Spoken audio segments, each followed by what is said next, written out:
రేపు నవంబర్ 11వ తేదీన తెలంగాణ రాష్ట్రంలో జూబ్లీహిల్స్ నియోజకవర్గానికి ఉప ఎన్నిక జరుగుతుందనేటువంటి విషయం మనందరికీ తెలిసినటువంటిదే.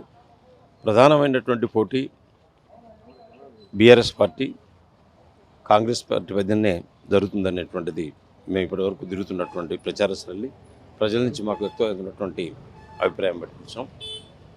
మా అభ్యర్థి మాగంటి సునీత గారు నామినేషన్ చేసినప్పటి నుంచి మేము ఈ నియోజకవర్గంలోనే ప్రధానంగా బోరబండ డివిజన్లో పనిచేస్తూ ఉన్నాం. ప్రజలు మాగంటి సునీత గారిని ఆశీర్వదించడానికి 100-75 వంతులు ప్రజలు ఆశీర్వదిస్తున్నారు. మాగంటి గోపీనాథ్ గారు కీర్తిశేషులు, మాజీ శాసనసభ్యులు, వారు చేసినటువంటి సేవలను మేము వాళ్ళ ఇళ్ళలో పోయినప్పుడు వాళ్ళే మాకు ఎదురొచ్చి చెప్తున్నారు. ప్రత్యేకించి బోరబండలో థర్డ్ పార్టీ రిజిస్ట్రేషన్స్ విషయం అవుతుంది, మంచినీరు సమస్యను శాశ్వతంగా పరిష్కారం చేసిన విషయం అవుతుంది.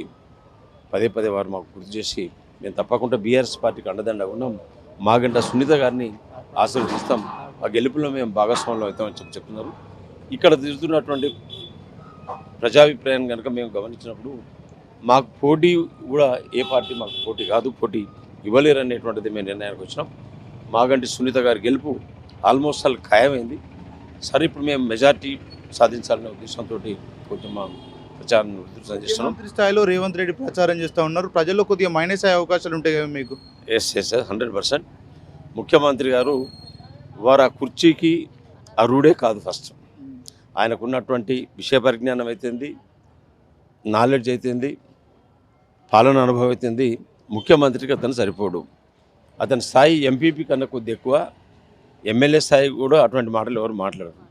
తన స్థాయి మర్చిపోయి ముఖ్యమంత్రి కుర్చీలో కూర్చున్నటువంటి విషయం మర్చిపోయి ఏది పడితే అది మాట్లాడుతున్నాడు. ప్రజలు దాన్ని గమనిస్తున్నారు. ప్రజలు మనకన్నా చాలా తెలివికలటువంటి వాళ్ళు. ముఖ్యమంత్రి గారు ఏం మాట్లాడుతున్నారు? పథకాలు రద్దు చేస్తా అన్నాడు. మీరు కనుక మాకు ఓట్లు లేకపోతే పథకాలు రద్దు చేస్తున్నాడు. ఎవరి సొమ్ము? నీ ఇంట్లో నుంచి ఇస్తున్నావా నువ్వు పథకాలను రద్దు చేసేదానికి? ఏ విధంగా రేషన్ కార్డులను రద్దు చేస్తా అన్నావు, ఉచిత విద్యుత్ బంద్ అయితే అన్నావు, ఫ్రీ బస్సులు బంద్ అయితే అన్నావు. అది ముఖ్యమంత్రి అవివేకానికి అంతకన్నా నిదర్శనం వేరే లేదు. ఏ ముఖ్యమంత్రి కూడా ఆ విధంగా మాట్లాడకూడదు. అతను ఒక రాజకీయ అవివేకి, ముఖ్యమంత్రి స్థానానికి అతను పనికిరాడు. నిజంగానే మీరు అన్నట్టు అతను కనుక ప్రచారం చేస్తే మాకు బీఆర్ఎస్ పార్టీకే లాభం అనేటువంటి విషయాన్ని. ముఖ్యమంత్రి రేవంత్ రెడ్డి ప్రచారానికి వెళ్ళినప్పుడు ప్రజలంతా బ్రహ్మరథం పడతా ఉన్నారు, ఎప్పుడెప్పుడు ఎలక్షన్లు వస్తాయా కాంగ్రెస్ పార్టీకి ఓటేద్దామని ప్రజలు వేచి చూస్తున్నారంటూ కూడా కాంగ్రెస్ పార్టీ నేతలు పెద్ద ఎత్తున ప్రచారం చేస్తూ ఉన్నారు. 100% అబద్ధం.